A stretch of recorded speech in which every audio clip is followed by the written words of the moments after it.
Машиныхаа гэрлийг хэрхэн шалгах вэ? Энэ маш амархан. Та машинаа хөдлөхдөө эсвэл хол замд гарахаасаа өмнө заавал шалгаж байгаарай. Үйлдвэрлэгчийн гарын авалган дээр хэрхэн шалгах тухай заасан байдаг. Ингээд хамтдаа шалгацгаая. За ингээд гэрлээ шалгацгаая. Эхлээд оврын гэрлээ асаалаа.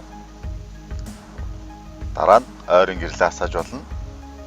За цааш нь нэг түлхвэл холын гэрэл асаж байгаа. За хэрвээ таних нэмэлт гэрэлтэй болвол Cooper-ийн нэмэлт гэрлээ асааж шалгана. За тоормс гიშгэж мөн шалгана. За ухрах хараандаа хийж ухрах гэрлүүд асаж байгаа хэсгийг шалгана.